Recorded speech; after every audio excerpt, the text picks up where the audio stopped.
പേഷ്യൻസിനെ ഡോക്ടേഴ്സിനെല്ലാം recover ചെയ്യുന്നതിൻ്റെ കൂട്ടത്തിൽ തന്നെ അതിൻ്റെ തൊട്ട് പുറകിലുള്ള വീടിൽ ഒരു ഗൃഹനാഥൻ നടക്കാൻ പോലും കഴിയാത്ത ഒരു രോഗിയായ അവശനായിട്ടുള്ള ഗൃഹനാഥനെ റെസ്ക്യൂ ചെയ്യുന്ന ആ ഒരു വീഡിയോ ആണ് സോഷ്യൽ മീഡിയയിൽ ഇപ്പോൾ വൈറലായിരിക്കുന്നത്. അപ്പോൾ വയനാടാണെങ്കിലും പിന്നെ ഇതുപോലെ നമുക്ക് ഇങ്ങനൊരു അനുഭവം വന്നതിൻ്റെ വെളിച്ചത്തിൽ ഈ ഇതുപോലെ ലാൻഡ് സ്ലൈഡിങ്ങിനുള്ള സാധ്യതകളുള്ള മേഖലയിൽ നിന്ന് ആളുകളെ നമ്മൾ ഒഴിപ്പിക്കാൻ തുടങ്ങി. അതിൻ്റെ ഭാഗമായിട്ട് കരുവാരക്കുണ്ട് ഷാഫി പുള്ളി അവരുടെ നാട്ടുകാരായിട്ട് പഞ്ചായത്തിൻ്റെ ഏകദേശം വൈകുന്നേരമായിട്ട് ഒരു 7 മണി സമയമൊക്കെ ആവാറായപ്പോഴാണ് ഞങ്ങൾക്ക് കുറച്ച് ജീപ്പുകൾ വന്നത് ആളുകളെ ക്യാമ്പിലേക്ക് നമ്മുടെ കയ്യിൽ ഇപ്പോൾ എക്സാക്ട്ലി പറയുന്നത് 196 മെമ്പേഴ്സ് പിന്നെ ഏകദേശം 150ഓളം ഓഫ്-റോഡ് പീപ്പിളായിട്ടുള്ള ജീപ്പുകളുണ്ട്.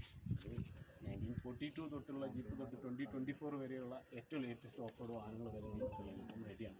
സോ നമ്മളൊരു അടുത്തൊരു ബാച്ച് അങ്ങോട്ടേക്ക് ഏകദേശം 15 വാഹനങ്ങളായിട്ട് കരുവാരക്കുണ്ട് പോവുക മലയോര മേഖലയിൽ താമസിക്കുന്ന ദുരന്ത സാധ്യതയുള്ള ഏരിയയിലുള്ള 120ഓളം ആളുകളെ അവിടെ നിന്നും ഇറക്കി ക്യാമ്പിലേക്ക് കൊണ്ടുവരും.